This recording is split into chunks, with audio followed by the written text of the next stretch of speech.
Good Morning Business. Le débat. Et on va débattre ensemble du commerce mondial qui se tend, notamment avec la situation dans la mer Rouge, un sujet qui aurait passionné Philippe Martin, Nicolas Dose et Jean-Marc Daniel qui nous a quittés hier. C'est une grande tristesse. Il devait venir le 6 décembre dans l'émission. C'est Sciences Po qui m'avait annoncé qu'il ne serait pas là parce qu'il avait un problème de santé. J'en sais pas plus, j'en sais pas davantage.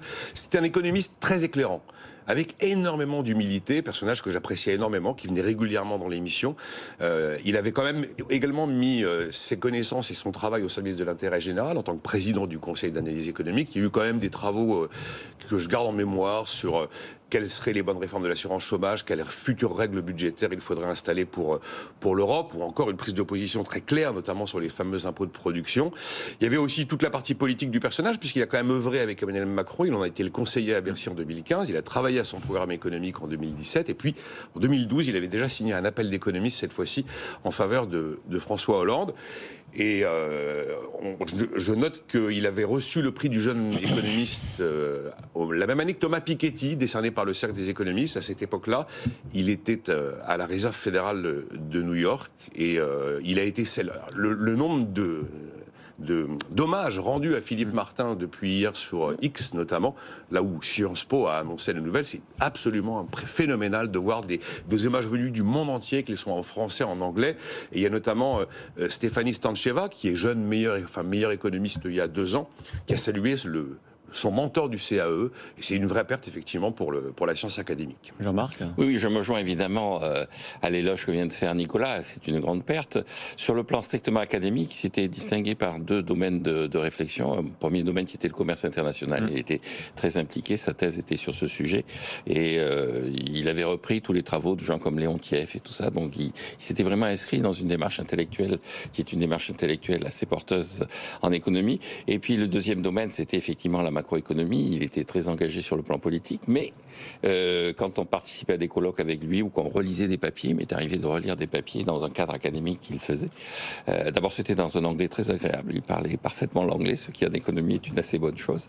Et surtout, c'était quelqu'un qui mettait en place le doute méthodique, qui est le fondement de la science. C'est-à-dire, il avançait pas de façon péremptoire, il expliquait sa méthode, il expliquait pourquoi, et il disait ça, et il était à la fois très pédagogue et très ouvert au débat. Il disait, si tu penses que ce que je raconte est faux, explique-moi pourquoi, et je suis prêt à revoir mon point de vue. Alors justement, une manière de lui rendre hommage, c'est de choisir le thème du commerce international aujourd'hui, et l'actualité évidemment est là, puisqu'on l'a dit, le commerce s'est brutalement arrêté en mer Rouge jusqu'au canal de Suez à cause des attaques Houthis. Du coup, la question ce matin, c'est est-ce que c'est le signe noir qu'on redoutait qui pourrait faire repartir les coûts du transport et donc l'inflation, Nicolas? Ça peut avoir un effet très très clair sur l'offre. On se souvient qu'on a eu déjà un choc d'offre sur le transport maritime avec la crise en Ukraine. On en avait eu un précédent qui pouvait donner une idée de ce que signifie l'arrêt du canal de Suez. Lorsque, souvenez-vous, un porte-conteneur avait complètement, ça a été mis en travers du canal de Suez. Ça avait pris une semaine pour retrouver une fluidité à cet endroit. Et ça avait commencé à avoir un impact sur certains prix, notamment le prix du transport maritime. Si vous voulez faire Rotterdam-Singapour sans passer par le canal de Suez, vous mettez plus 15 000 km, mais 21 000 km. Et en plus, il y a des difficultés sur le canal de Panama actuellement à cause des problèmes de sécheresse. Donc il est tout à fait probable qu'il va y avoir un surcoût du transport maritime. Au moment de l'explosion du porte-conteneur 40 pieds, on était passé d'environ 1 800 €, 1 800 $ à quelquefois 12 000 13 000 $ le porte-conteneur Chine-Occident.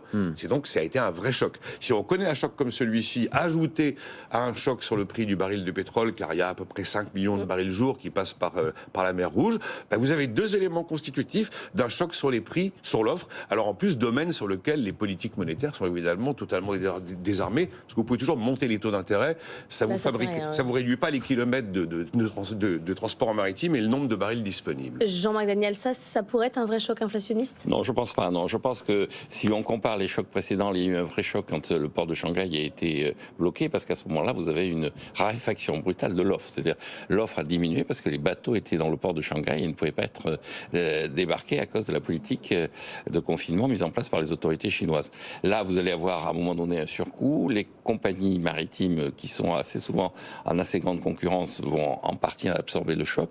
Encore une fois, on l'a déjà vu, le canal de Suez, c'est pas la première fois qu'il a été bloqué. La crise de 1956, par exemple, où il a été là totalement bloqué, n'avait pas provoqué de hausse des prix significative. Elle avait provoqué effectivement sur certains secteurs la disparition des produits, mais pas de hausse générale des prix. Ce qui m'inquiète le plus dans cette affaire, c'est plutôt l'Égypte. C'est-à-dire que pour l'Égypte, le canal de Suez, c'est 8 milliards de dollars de recettes. Oui. Dans un pays qui fait un déficit de sa balance des paiements courants hors recettes du canal de Suez de 7 à 8 milliards de dollars, vous rajoutez 8 milliards, ça représente 2% du PIB de l'Égypte dans un pays qui, encore une fois, est un pays qui est en train de négocier avec le FMI. Et donc je pense que la stratégie des rebelles yéménites et de l'Iran qui est derrière, c'est de fragiliser l'Égypte. C'est vraiment... Alors ma citation latine du jour, puisque nous sommes un lundi, c'est vraiment Bellum, c'est ipsum allet. C'est-à-dire la guerre appelle la guerre. C'est-à-dire la guerre qui dure va faire en sorte que tout un tas de gens vont chercher à impliquer d'autres personnes dans la guerre pour essayer de faire en sorte d'obtenir la décision finale. Et donc pour moi le véritable enjeu, c'est pas tellement le canal de Suez, c'est qu'est-ce qui va se passer en Égypte, que va devenir l'Égypte, et ensuite quels sont les prochains dominos. Donc c'est vraiment, plutôt que les bateaux, c'est vraiment Bellum, c'est ipsum allet. Merci beaucoup tous les deux pour ce décryptage.